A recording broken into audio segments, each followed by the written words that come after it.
Raising the Bets is brought to you by the Star Quest Production Network and is made possible by our many generous patrons. If you'd like to support the podcast, please visit sqpn.com/give.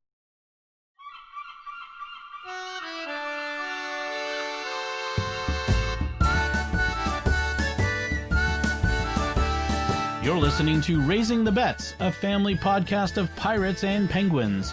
We're a Catholic couple raising 5 kids outside of Boston. Join us as we share the joys and challenges of marriage, homeschool, and our adventures near and far as we make sense of the world and experience the best parts of our culture. I'm Dom Bentinelli. And I'm Melanie Bettinelli. I have radio voice, you said. You do. Well, you know why I do that? Why? I intentionally lower my voice to start because years ago when I used to work at a Christian bookstore in customer service, I would answer the phone. Hello, you've called Whittemore's. How may I help you? I would often get people saying, yes, miss, can you tell me, can you believe people used to think my voice sounded like a woman's voice? Maybe you had not as deep a voice when you were younger. I don't think I was that much different. I think I've intentionally lowered my voice as I've gotten older to make sure that I don't sound like a woman. I see. Although these days. So, but that's not what we're talking about tonight. Okay, then. Sometimes I get random thoughts as I read the intro. On this show, I can kind of tell, like, if I'm passing by the office door, if you're actually recording, because you have a recording voice that's different from your, like, chatting voice. Yes, and then what did you say? I was reading to the kids, and you said it was Dungeons and Dragons. You said I was doing it in my podcast voice. You were. It was so loud. I was trying to, like, cook, and I couldn't even hear myself think, like, to follow the recipe because you were doing the voice. I kind of yell in the podcast. See, I've got a limiter that it's got a top end limiter, so I could scream into the microphone and it will only go so loud in the recording. But I do recognize that I kind of, like, on certain podcasts, especially like Secrets of Tech, I kind of talk loud. Why? I don't know why. I am all excited, Hey, and what do you think about the new phone? And isn't that awesome? Like I put more energy into it. Yeah, you get kind of a little excited. I get excited. I put energy, but by Sunday night, folks, you get the dregs of my energy. It's been a day. It's been a week. It's been a week. So let's talk about today. Speaking of low energy, Anthony's Weebelow's Den, which I am the den leader of. We had our Weebelow's walkabout. We went for a hike. We went to the same place that you went a few weeks ago, the pond, Punkabug Pond. Was that a few weeks ago? It feels like an eternity ago. It was earlier this fall. It was not August. It was September, I'm pretty sure. Okay, so like last month? Yeah, I could look through the podcast episodes, but okay. It's something like that. And so we chose it. I chose it because it's a nice, relatively easy hike. It's relatively flat, although there are areas where it goes up, as my ankles will attest. I need hiking shoes, and so it worked. It worked out pretty well. So it's a couple hour hike around. It's 4 miles. The weather was perfect because it was overcast, so it wasn't too sunny. It wasn't raining. It was and it was like around 50, which makes it not too cold, not too warm. Just right, as they say. Sweet spot. So it was, everyone agreed it was good, and frankly, some of the parents were like, "Man, we ought to do this more often. This was a lot of fun." Like, they enjoyed it. The parents enjoyed it. The kids, basically, like the boys, would just bolt off down the trail ahead of us, and and then eventually they'd come to a crossroads and stop. Thankfully, the nice thing about that walking trail is that there are a lot of, like, places where you really can't, like, you have to kind of stop and calculate where you're going. Yeah. Oh, I did take a wrong turn once. There's a natural sort of limitation on how far ahead they can get. Yeah. There's a point where you're supposed to turn to the right and go down a hill, but if you go straight, you end up in the cabins. Oh yeah, I know exactly what you're talking about. Yeah, because you guys went there once before. Yes. Well, one of the times we actually did the deliberate detour through the cabins. Yeah. Because they were thinking about camping there. Man, I can't, just, the camping thing, I'll get to that in a second. So the walk around was really nice. I spent some time, most of the time I was walking with one of the dads, Joan. and he was telling we was trading stories about bad weather experiences like storms and the recent storms and getting caught in floods and not direct. Well, we don't call them derechos around here, but people call them microbursts. They're probably different weather phenomena, but they're high winds and lots of rain things that knock down trees. So we were talking a lot about that, and then we talked about podcasts and how about he'd like to start a podcast. He's thinking of doing a music podcast because he has lots of music knowledge, and so I was giving him a little bit of advice on just in some of the technicalities of like where you're going to encounter some difficulties and some tricks like that.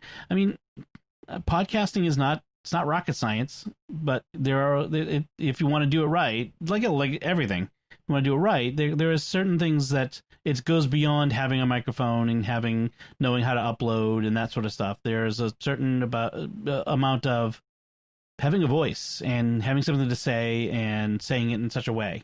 I recommended the How Music Does That podcast to him. Oh, cool. That's one of my favorites. Yes. If you want to know about music, that's the one. He's been quiet recently, but... Yeah. So the other thing that we've been doing lately is preparing for a scout camp out. So the girls' troop and Ben's troop are preparing. They're both troops, the boys' troop and the girls' troop, are preparing to go to the same camp at the same time. But there's of course a separation that has to be maintained due to the COVID rules and all that sort of stuff. So it's sort of a camping alongside. Yeah, I mean the campsites are going to be next to each other, so we're going to have to people from the campground will come through, and the scout camp will come through, and they're going to make sure we're abiding by the special rules and all that sort of stuff. But the bottom line is we'll be near each other, so I'll be close enough to be there near Ben, and Anthony's coming along as younger sibling. And then I'll be also near the girls, so we'll see how that goes. I'll be in the tent with the girls though, with Bella and Sophie. You'll be in the tent with the girls. Yeah, Bella, Sophie, actually, and Anthony has to be in that tent too because he's not officially. So Ben will be in a tent by himself. Yeah, I'm not sure he knows that. We may have to sneak Anthony over because all the boys have to tent by themselves because of the separation rules. They can't be in a tent together. But not, I mean, it doesn't count for like siblings. Except for siblings, right? Families can tent together. So, I mean, technically, we could have Ben in our tent too, but I think he wants to be with the boys' troop. Right. So he's loving that. He's loving Boy Scouts. Yeah, Boy Scouts is. I mean, it's. Good. What was he telling you before? At bedtime, I went to tuck him in, and he was saying. He was excitedly exclaiming that he has a scout meeting tomorrow. I said, "Oh, I'm so glad you like your scout meetings." And he says, "I don't like my scout meetings. I love my scout meetings." So, yeah, Boy Scouts, big hit. He liked Cub Scouts, but he loves Boy Scouts. And you were saying you think it's because it's less raucous. I think that's one of the. I suspect that's one of the factors is that the Cubs can be. Well, wild. They're younger boys, and I think the Boy Scouts are older boys. I mean, there are a few boys that are younger than Ben, but by and large, they're mostly older than him. And so I think that there is a sort of a mellowing process. Like the younger boys tend to follow the lead of the older boys, and probably. I mean, I haven't been there, but I'm imagining that there's a mellowing effect. There is. Just knowing how boys act in groups. Like the senior patrol leader is like 16 or 17, which is like a vast gulf between a 17 or a 16-year-old and an 11-year-old. I mean, there's that's a big difference. Yeah, and so the leadership is by the youth, and the older boys don't put up with nonsense. Right, because when you're 16, that stuff just doesn't appeal anymore. Right. So they enact the discipline, they keep them going. And the nice thing is I drop Ben off and come home. He's there by himself. And so it means that he's been able to really make this transition to wanting to do things on his own without having the crutch of having mom or dad there, which is it's pretty nice. Which is nice. It's really good. And Bella, the same would be true of Bella and in by extension Sophie, except it's just such a hike over to where their troop meets that it doesn't make sense for me to come all the way home and then go all the way back. So I just hang out, and plus I'm the treasurer for the troop, so I can meet with the scoutmaster and that sort of stuff. But they're still running the meetings. Yes, they're not. I'm off on the side on my iPad, work writing or something like that, or reading a book. I'm not interacting with their event. So they're like, I mean, Bella, what was it, 2 years ago? She was off doing her role playing camp thing. Right. I mean, I can't believe that was 2 years ago. Yeah. Yeah. I think it was. So, and then the other thing that, of course, as you are probably listening to this, Halloween is right around the corner, and or has passed, depending on how quickly you've listened to the episode. I'm sort of assuming that you listen as soon as it comes out.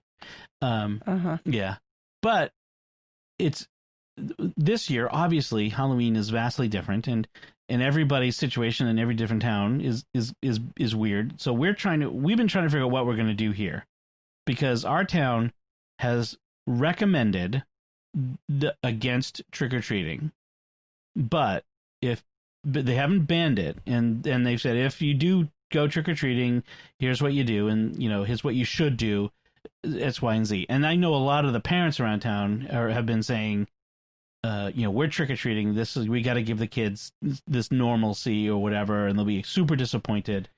So honestly, I just don't see trick-or-treating as being a super high-risk event. If they can, the kids are going to school 2 days a week, and if they can go to scouts wearing masks and stuff, then it seems to me that like 5 seconds at a door or when everyone's wearing a mask, well, frankly, is low risk compared to other activities that people are doing. Many people, like, they open like the inner door and then they have the screen door and they hand like stuff out through the screen door already because it's cold out, because it's the end of October in New England, right? So they're not really exposed. I mean, I suppose as someone handing out candy at the door, if you're doing that, it might be a pain to have to put on your mask, take off your mask, put on your mask, take off your mask. But I don't know. Some people are just putting a bowl outside the door, but I'm not sure. I don't know. I love giving the candy to the kids, like handing out candy. But B, I know some kids who will reach in and just empty that bowl into their bag. Mm-hmm. That's exactly what I was thinking. How many kids would get candy if you put a bowl out? Right. There would, like, the first 3 kids come by and the bowl's empty. So, so we're planning on having them go around. So right. Unless something drastic happens and like the town like last minute bans it, I think we're pretty much leaning towards trick or treating. I think in normal years, there's probably maybe half of the houses are giving out candy. Yeah, maybe a little more than the half.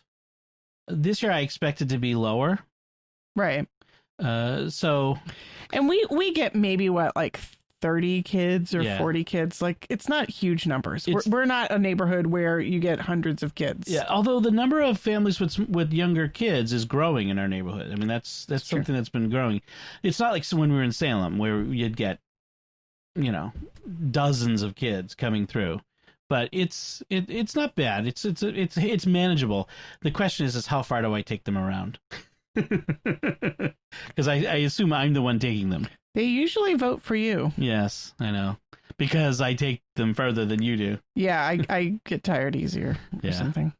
Yeah. Well, I still have flashbacks to when Lucy started to have breathing problems on the far end of the circle, and I had to carry her by the end because she was having a hard time breathing. That was kind of freaked me out.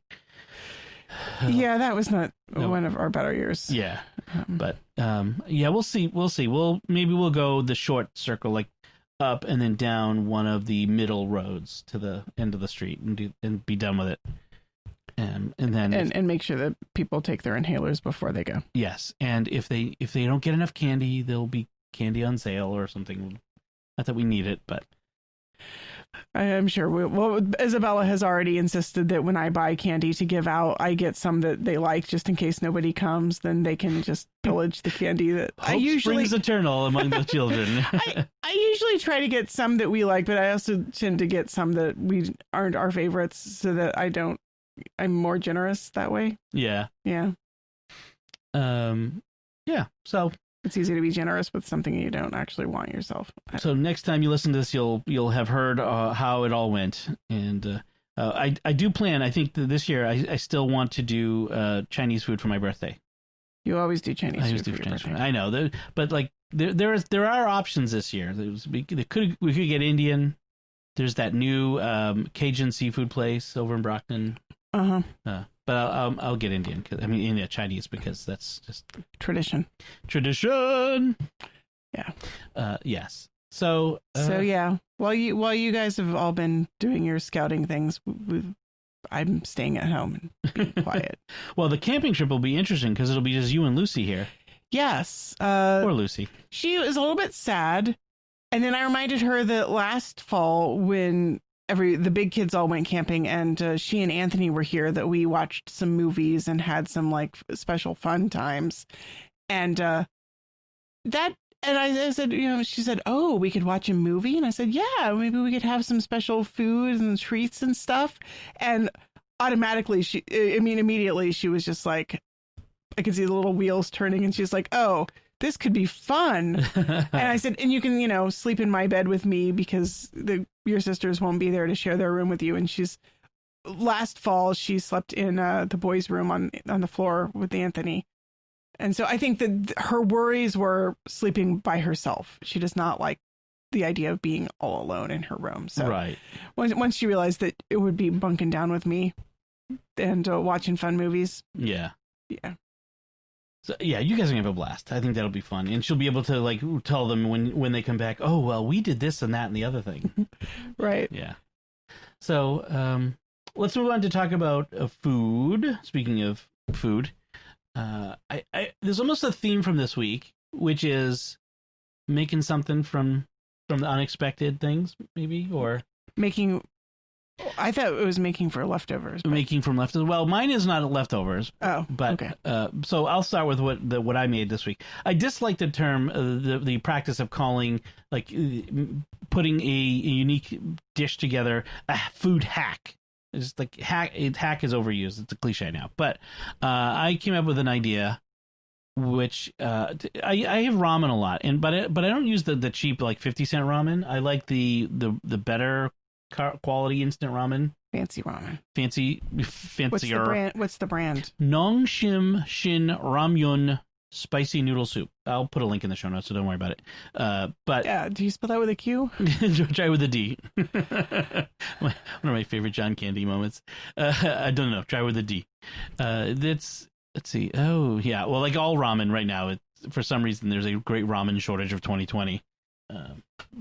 For whatever reason, ramen is hard to get. Instant ramen is hard to get in this country.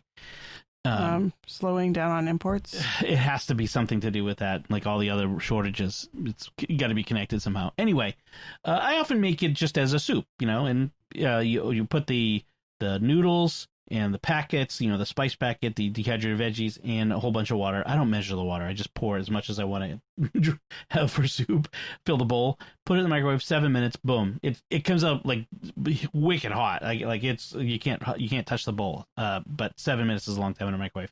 But easy as pie. And 7 minutes is a really long time. It is long, but the noodles are substantial. They're not like the cheap ramen noodles. They have some chew to them, some bite. There's some. I mean, they're not like the udon noodles that we get from the Asian market, like not like that. But they are some more substantial than the cheap stuff, and it's good and it's spicy and I like it. But I was thinking of like doing something a little different. For lately, we haven't had as many leftovers from meals because these kids are eating more than they used to. They're getting bigger. They're getting bigger. Yes. So I actually have been having a little bit more ramen and plus it's getting colder, so it's not so bad to have something hot for lunch. But I wanted something different, so I decided to kind of fiddle with what I did. So here's what I did. Sorry, I'm fiddling and diddling. I took the spice packet, put it in a little bowl, added a tablespoon or so of the tabaru ryu. It's the that Japanese chili oil that has crunchy roasted garlic in it that I've talked about before. And it's it's actually a trend now. It's like a fancy trend. It's kind of funny. I think I was on the front end of that wave, thanks to Chris and Makiba for putting me onto it. So I do some of that, some sesame oil, some soy sauce, rice vinegar, mix it up, kind of make a paste. I want it to be thick. And then I cook the noodles without the spice packet in the microwave, just in some water. And while I'm doing that, I've got some vegetables. I had some celery, some carrots. I had like leftovers from the rice bowls. So some carrots, some mushrooms, what I have, green onion, bell pepper, some onion, just a regular onion. And then there was tofu in the fridge. There was one package that was still good. The other package was not. And let me tell you, there are a few things that are as gross as tofu that is turned. Yeah, so that one had been in there for quite a long time. Yes, it had been. So I fried them up, sauteed them in a pan, and then when the noodles were done, I drained them, and then I put them in the pan, and then I added the paste, the sauce, and mixed it together, and it was really good. Like it was, it's essentially the soup without the liquid and some extra veggies, but it was really good. I was kind of excited because it was really simple to do. I mean, I could have, if we had leftover like pork chop or chicken, I could have done scrambled up some egg. We could have done all kinds of things with it. So I think I might do this more often. I like that the flavors, and because adding the sesame oil and the soy sauce and the other stuff, it kind of punches it up a little bit. So. So that was good. I could even use like the Kewpie mayonnaise, the bulldog sauce. There's all kinds of things you could do with it. I could even do curry. In your soup? No, but it's not soup. It's noodles. Okay. Right, because you drain off the broth that you cook the noodles in. I see. It's not a soup. So it's like a noodle dish. It's a noodle dish. Yes. It's like a lo mein, almost. It's basically kind of a lo mein. But you could do it with all kinds of different sauces. That's what I'm saying. Okay. So now today we had some leftover fish in the fridge and some leftover something else. So you made something. So tell us about that. Yeah, you kind of stole my thunder there. Sorry. You're talking too much. Yes, we had leftover fish from the other night and leftover mashed potatoes. It's one of my favorite things, honestly, when I can like take that leftover fish that's just been sitting around. Not too long. No, not too long. But to it used to be that when I had leftover fish, it was always sort of grown, like who wants to eat cold fish? And like you hate to throw it away, what such a waste. But then I realized that there are two different things I can do with leftover fish. I can make fish chowder, or I can make fish cakes. Fish cakes are one of my favorite things. You just take some fish and some breadcrumbs and some binder like mayonnaise and egg, and I usually add some like celery and green onions to give a little bit of crunch and some aromatics, whatever herbs I've got on hand, and some flavorings, a little Worcestershire sauce, a little mustard, whatever, and just mix it all up and then form it into balls and then fry it in the skillet. Yep. In oil? Today I used a mixture of like half oil, half butter. That was really good. It's better with the butter if you can get the butter. Like we can't, if Lucy wants to eat it, then we can't use the butter, but. Well, except when I make fish cakes for her, I have to use like veganese and like all sorts of substitutions because right. I can't put eggs in it either. So it's a pain. Right. Exactly. So these were good. But you used the binder in this one was the mashed potatoes. The mashed potatoes, which, because mashed potatoes have cream and that's the sort of stuff in it. Wow, was it really good? Yeah, they came out really well. I highly recommend. Mashed potatoes are as like a mixer for things, like when you're making cakes or meatloaf. Even my mom used to put mashed potatoes in her meatloaf, like leftover mashed potatoes, because they've kind of the starch is setting.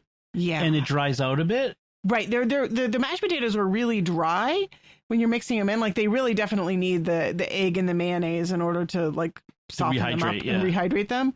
But they cook up nice and firm, and the cakes aren't falling apart in the skillet when you're cooking them. The key is that it's leftover mashed potatoes. I did refrigerate it for a good 20 minutes. Like I mixed it up and then I put it back in the refrigerator to kind of let that congeal a little bit. And I think that helps too, to keep it from falling apart. It's one of my favorite things though. A few years ago, I read a great book called The Everlasting Meal by Tamar Adler. And it's not so much a cookbook as a philosophy of cooking book or a methodology of cooking, because it's really about like this sort of idea of letting the leftovers from one meal become the ingredients for the next meal, and then leftovers from that becoming the ingredients for another meal. And this idea of like one meal sort of lending itself to another meal, fish becoming fish cakes, or vegetable ends becoming soup stock, or roasted vegetables becoming an ingredient in another dish. And I'm not as talented as she is, where she describes this sort of like everything gets recycled into something else. But when I managed to pull it off, I always feel a little rush of victory, like, woohoo!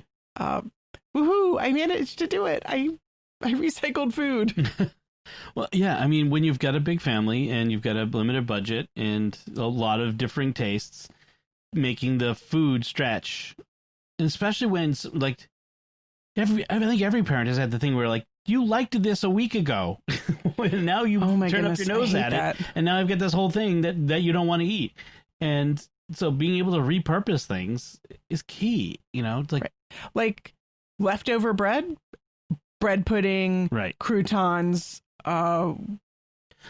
breadcrumbs for binder in meatloaf or meatballs. So many recipes calls for like, take a loaf of bread or take 2 slices of bread. And I'm like, I'm taking my leftover chunks of the baguette, like the end pieces that the kids don't eat. And that's what I'm using. I love when I make breadcrumbs for my fish cakes. I'm using like the chunk of like brick hard baguette, and I'm like sticking it in the food processor and whirring it around until it becomes crumbs. My favorite is the ones where it's like, okay, take 2 slices of very nice bread that are from a loaf that you've just sliced, put them in the oven to dry them out. I'm like, you're just making stale bread. Like, just if you have stale bread, use stale bread. Yeah, I agree. Yeah, that's my favorite. But toast the bread. Or just use your stale bread. Yeah, like some of us end up with stale bread. We're not quite the shishi. And honestly, when our kids were in the toddler stage, we don't really have this anymore. But you have the phenomenon where the kids eat like everything but the crust. Yep. Or they eat like half a piece of bread. I had no shame in taking those half-eaten pieces of bread and sticking them into the freezer, and then using those as my breadcrumbs for meatloaf or whatever. I know there are people who would be like, ooh, icky germs. Somebody ate some of that. But honestly, it's going into meatloaf. Yeah. It's being cooked until the temperature is high enough to kill all the germs in the meat. It's your kid. Like, it's not it's also it's your kid. It's like you're walking around the restaurant going, hey, someone left that on a plate. I should take that home. Dad. I don't think my dad ever did that. I hope. Yes. So, yeah, it's the frugality, the extending, and sometimes it's not even just that it's frugal. It's just it's good. Like bread pudding is good, and having this stuff on hand means you can do it. You know, and throwing things into the freezer, like being willing to take like leftover pulled pork that we've eaten for lunches, but there's still some left over, and throw it in the freezer for that day when you want to pull it out because you're like, hey, you know what? I had an idea. I'm gonna make pasties or something else. We have to find some other thing we can do with leftover pulled pork. Anyway, well, actually, I'm overdue for a pasty fix myself. That's true. There was something else I was thinking of that I do. Like fruit, like the half-eaten mealy oranges and apples and stuff. Those cook up like they're gross and nobody wants to eat them. Like the oranges that are dry and the apples that are mealy. I stick them in the freezer, and dried out oranges become really nice marmalade, and mealy apples become really good applesauce or apple pie. Right. I mean, that's, yeah. The problem is you need freezer space, and that's one of the things we're constantly struggling with, is having enough freezer space. I want a bigger freezer. Yes, I know. I want one too. We have a chest freezer, but it's a very small one. Yeah. I want a nice, decent stand-up freezer to replace the chest freezer. The chest freezer is ancient, by the way. We inherited it from my brother, who inherited it from my sister. And so the thing's got to be like 20-something years old, at least. So, yeah, it's due for replacement. Right. And then the other thing we did, speaking of frugality, is tonight we had pork chops. Now, these were 2-inch thick pork chops. And that sounds decadent and, expensive, but it wasn't, because this is a hack. I can't even remember where I got it from. This is kind of a hack. Like, literally, I'm literally hacking it up, because what I do is, when pork loin goes on sale, and sometimes it goes on sale and it's cheaper than pork chops per pound. So I buy this big old pork loin and I hack it up into pork chops, and I can make them as thick as I want, like the really big, fat, thick ones. Because secret here is a pork loin is basically a center cut pork chops. Right. So my favorite thing is pork loin was on sale this week. And so I look at that and I say, pork chops. Nice, big, fat ones. Yep. So a nice marinade. I grilled them, and they were really good. Really good. The grilling them is tricky when they're that thick, and they were still really cold in the middle. They were still almost frozen in the middle. In fact, by the time the outside was done, I took a temp on them, and they were still like 45 degrees. Oh my! So we might have wanted to defrost them a little bit better. Yeah. Well, and you can always, like I was saying before, you can always sous vide them, which will bring them up to a temp. You don't even have to sous vide them all the way, but just sous vide to bring them up. That's probably a good idea for next time, because that loin, I pulled it out of the freezer on like Wednesday, and it was still kind of icy today. Yeah. Yeah, in the bottom of the fridge. Yeah. So the sous vide, it just will bring it, and like I said, it doesn't have to bring it all the way up like you normally would. You just bring it up to a higher temp. So then when you put it on the grill, it's actually a little easier. It worked out, because I just kept it on the cooler side of the grill. And grilling at this time of year, I've actually noticed I have to use a lot more charcoal than I do in the summer, because it's the cold air is just sucking the heat out of it, and it burns out faster. So.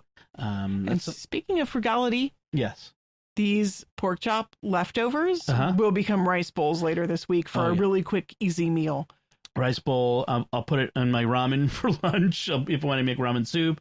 Yeah, it will be. It took me a long time to figure out what to do with leftover pork chops. Yeah. But yeah, the kids liking pork chops sliced up on top of rice bowls has been. You could do that with chicken. You could do that with steak. Like any of that stuff, any meat, you could just cut it up. I mean, even salmon we've done as rice bowls. Yeah, they like that. It's almost like a poke bowl, except not raw. But even like after Thanksgiving, turkey would be good for rice bowl. I like turkey with tortilla soup. Yes, turkey except tortilla this soup. Year, as listeners who've been with us since then will know, I'm not going to cut the end of my finger off cutting it up. Yeah, let's not do that. Let's not do that one again. All right, so that's the food. We should move on to the things we've been reading and watching. Okay. I watched 2 things this week. I watched nothing this week. Well, all my shows are coming back in November, including the Baby Yoda show, which is coming out later this week. I drive the kids crazy when I call it the Baby Yoda. The only reason to watch is the Baby Yoda. No. He is the best. I love him. He is the best, but I love him. But I really love the Mandalorian. I do too. I love the character, and I like the other characters. Like I like Cara Dune, and Grief Karga's okay, although the acting by I don't have his name up. The guy he was in Rocky. He was Apollo Creed. His acting is not the best these days, but it's okay. He's still Apollo Creed, and so he's awesome. Carl Weathers. And then the bad guy is also really awesome.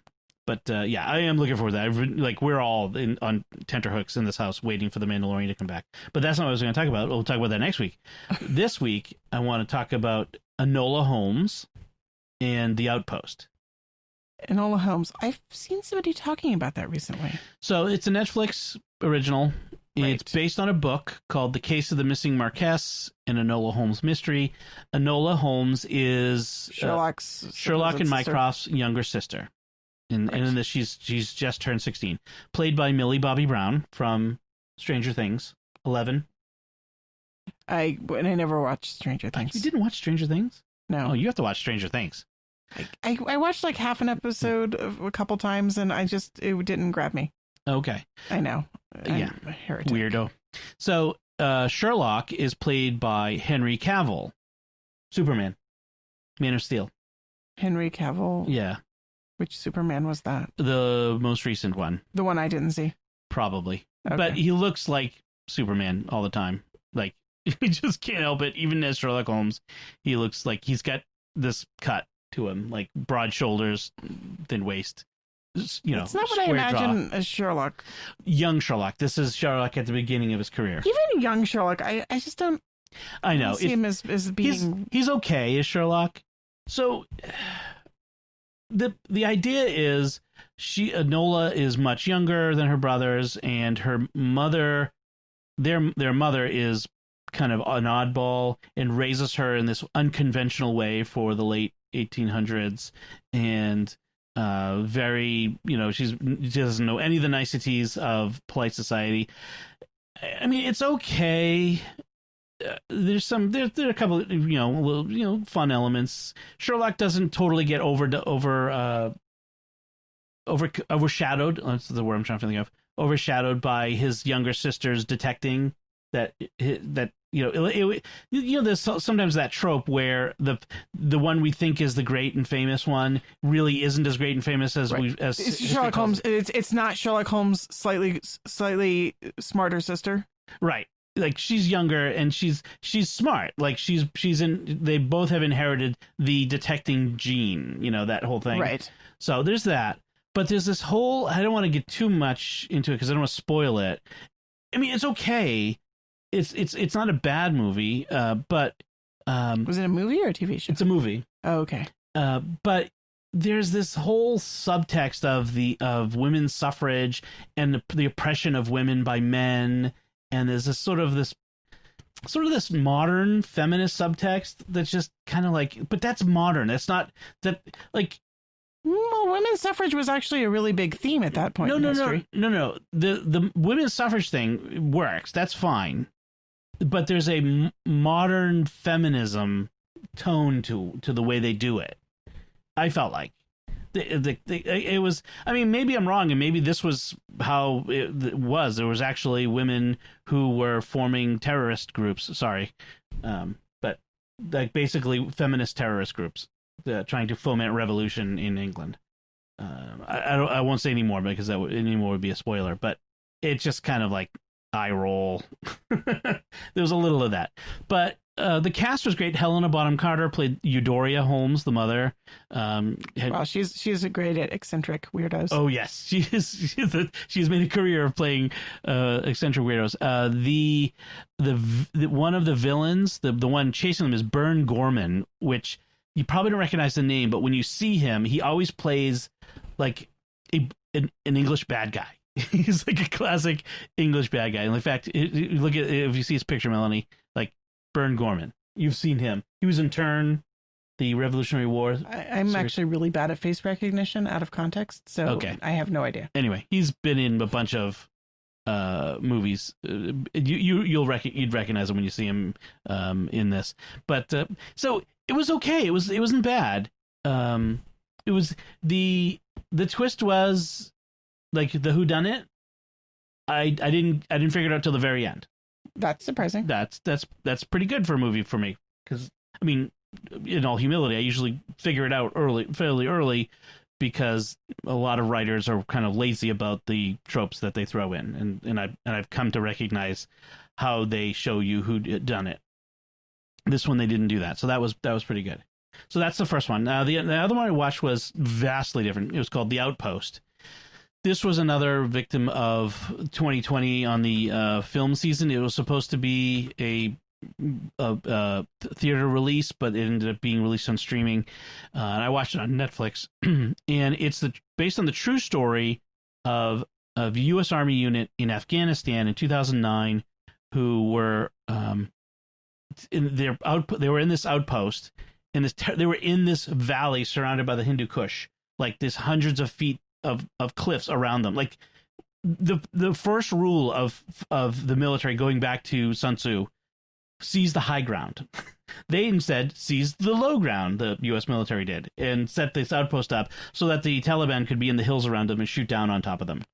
Ouch. Yeah, and it was the worst possible, thing. The outcome, it's the outcome of this battle for the outpost that's at the climax of the movie, is that it's the first time in more than 50 years that one battle produced 2 Medal of Honor winners. Like 2 of the guys end up winning the Medal of Honor, and it's the most decorated battle. Like more medals were given out for this battle than any other battle in either Iraq or Afghanistan. The wars there. I see. Orlando Bloom plays a U.S. Army captain with the worst accent ever. Not a good American accent. Not a good American accent. I think he was trying to do British, but I'm not sure. He was trying to do British? I'm sorry. I think he was trying to do Brooklyn. Oh. But it kept coming out British. It was really bad. But it was a good movie. Violent as you expect. But so cinema verite style, where the camera is running next to the guys, and there's no soundtrack that I even recall. But it was just so very documentary style in that sense. So good movie. And then just as a book I finished reading this the book and trilogy by Nathaniel Philbrick on the Revolutionary War. This one's called In the Hurricane's Eye, and it is about the end of the Revolutionary War, and that the Battle of Yorktown is the climactic point. But it talks about, one of the things it talks about is how these keys to the winning the war by the Americans were things like this Spanish diplomat named Saavedra is actually, without him doing what he did in the Caribbean between the Spanish and the French, we would have lost. Interesting. Yeah, and he didn't have any direct role, but because of this key management style in the Caribbean, he managed to do that. And there was also a hurricane that shifted the way the war in the Caribbean was being fought between the British and the French and the Spanish, such that it made it possible for the French fleet to be off of the East Coast at the Battle of Yorktown. There's these interesting little things that were in there. And it also shows that, like, George Washington, who was not a perfect guy, but he was an amazing guy. He made plenty of mistakes. He has plenty of flaws, but his virtues and his strengths are pretty remarkable. It really comes through in this. And how the arrogance of the British, especially the British generals, really hurt them throughout. So it was a great series of books. I highly recommend it, by Nathaniel Philbrick.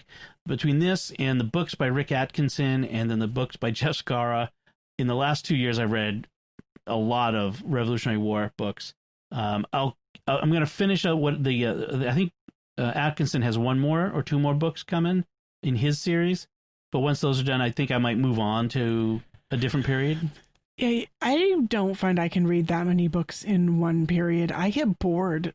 Like, I found that, like, for example, you would think that there wasn't that much overlap between John Adams and Alexander Hamilton, but I got bogged down in Ron Chernow's Hamilton, like, having watched the musical a lot of time and listened to it a lot.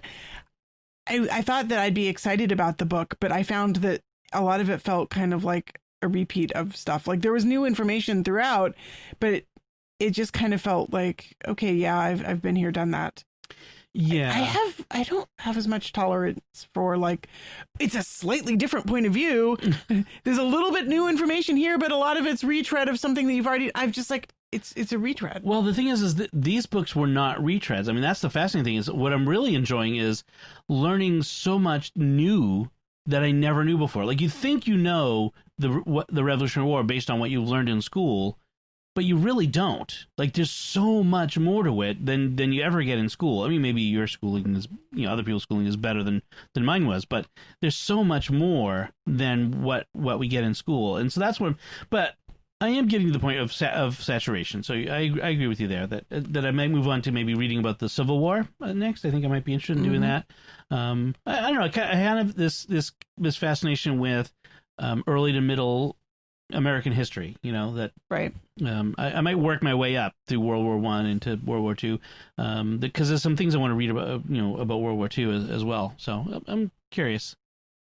So that's what I've been doing. How about you? Let's see. I'm juggling a whole bunch of books. I guess I say this every week because this is you. You juggle. Is me.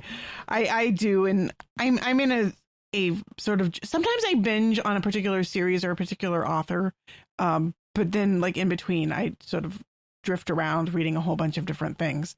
But I finished one book this week, and I'm close to finishing a second one, so I'll talk about those two. The book I finished was called Between Two Worlds by Joan Lingard, and it's the sequel to a book I talked about a couple weeks ago that was called Tug of War. Tug of War was about a Latvian family who become refugees during World War II and end up in Germany because they've been previously persecuted by the Soviets. In Between Two Worlds, the family emigrates to Canada, to Toronto. And I was wondering, what is she going to do in this book? Well, the father of the family had got it. He's a teacher, and he had got a job in Toronto, I think at the university. And unfortunately, though, he has a heart attack on the train platform, like as they're disembarking in Toronto. And so he's like taken immediately to the hospital. And then it turns out that the host family, because they're sponsored by a specific family who is going to put them up in extra rooms in their house, the dad on that family got a better job offer in another city. And so suddenly now dad's in the hospital and isn't working, and they lose their place to live. It's very sort of intense, dramatic, a different slice of history than I'm used to. It was, because it's Latvians in Canada, and they really meet a whole bunch of different immigrants from the Baltics as well as from other places. And, all the kids end up getting jobs. The two teenagers who were planning to finish out high school and then move on to college have to work full time instead.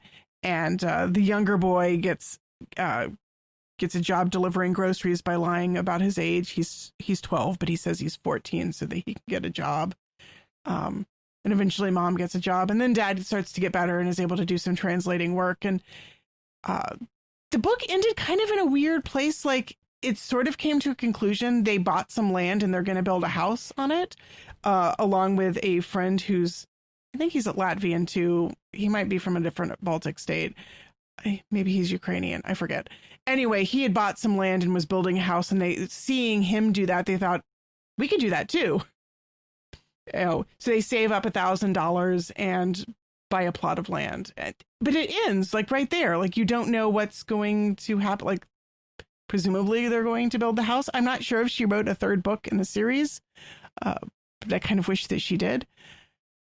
But anyways, is interesting series. It was based on her husband's experiences because his family were Latvian immigrants. So maybe she ran out of story material because his family story wasn't interesting enough after that. I don't know.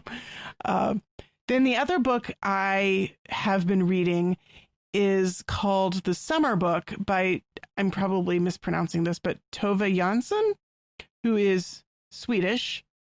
And it's a sweet little novel. It's really more a series of vignettes than really a novel with an overarching plot.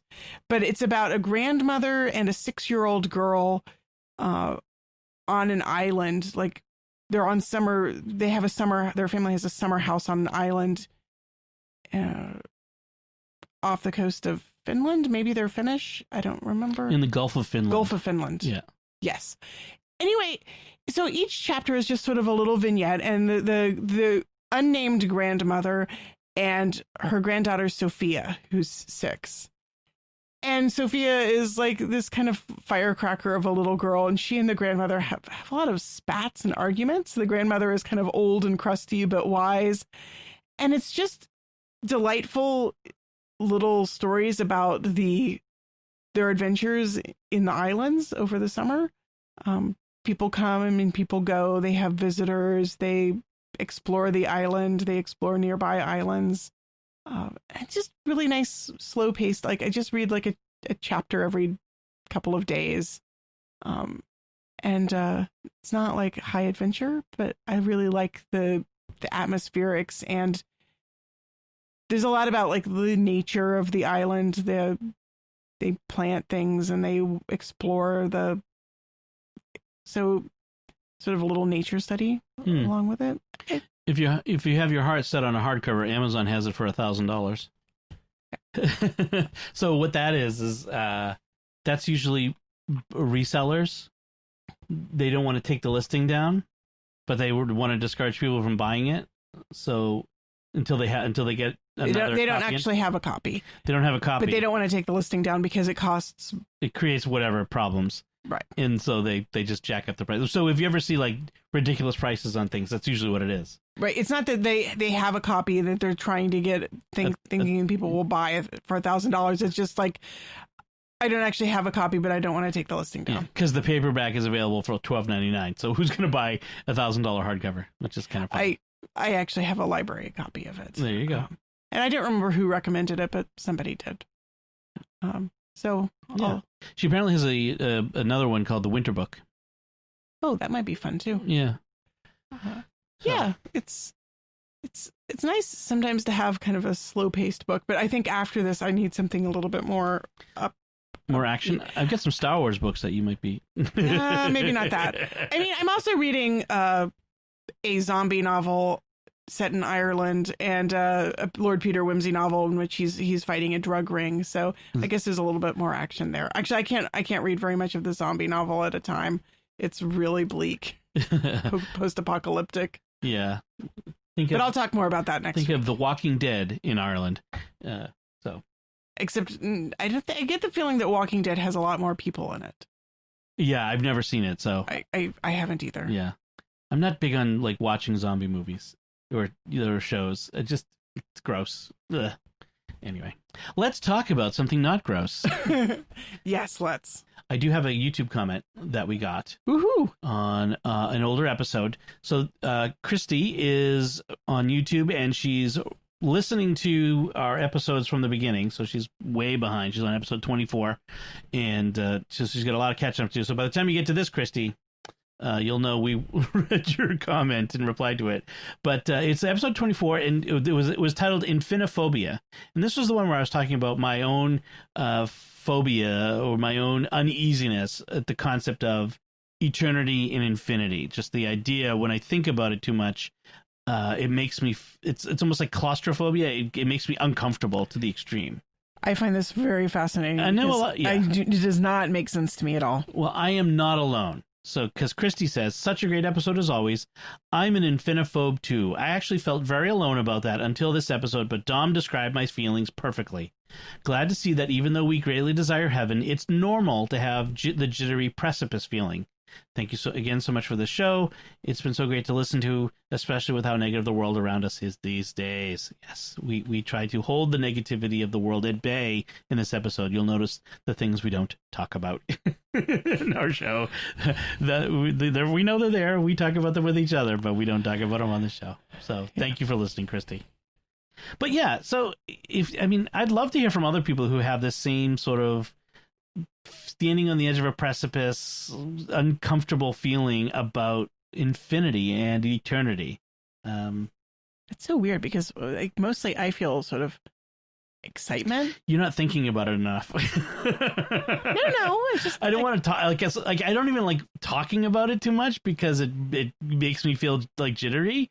I would actually kind of love to talk to a mental health professional about, not that I think it's a mental illness, but just to kind of talk about the human psychological aspect of what I'm feeling, because I'm kind of somewhat fascinated by it, why I feel this and others don't. Yeah. Well, you'll have all the books to read until you've read them all, and then there won't be any more books to read. In infinity, in eternity. Infinity? Yes. Yeah, but there's people to talk to. Yes, and then you've talked to all of them. Then what? Talk to them again. And then what? It's infinity. It goes on and on and on and on forever. See, okay, I'm making myself all jittery. I need to stop.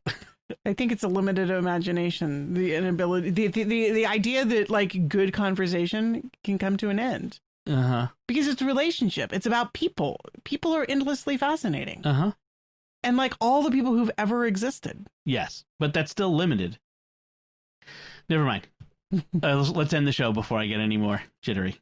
But this is very important. These people, we want to take a moment to thank our patrons who make it possible for us to create Raising the Bets, including Bill B, Ron T, Joseph P, George G, and Caleb B. Their generous donations at sqpn.com/give make it possible for us to continue Raising the Bets and all the shows at StarQuest. You can join them by visiting sqpn.com/give. So that's it from us. What did you think of our discussion? If anything jumped out at you, you want to comment on, you give us some feedback, you can do so by going to sqpn.com/bets, that's BETTS, or the SQPN Facebook page, facebook.com/StarQuestMedia, or send an email to bets@sqpn.com. We'll have links to all the books and other things we talked about in our show notes at SQPN. Be sure to, if you can, we haven't had one of these in a long time. It would be really nice to get some more reviews at Apple Podcasts or wherever you get your podcasts from. Not just because it strokes our ego, not just because, but because it helps other people discover the show. When reviews get written, the algorithms push the show up into the recommendation engine, etc., all this weird stuff. But it just, however it works, reviews help, so we greatly appreciate that. And when you share, of course, when you share the podcast with your friends, say, hey, have you tried out this new podcast? It's really good. So that helps us grow the community and reach more listeners. So until next time, I'm Dom Bettinelli. And I'm Melanie Bettinelli. Thank you for listening to Raising the Bets on StarQuest.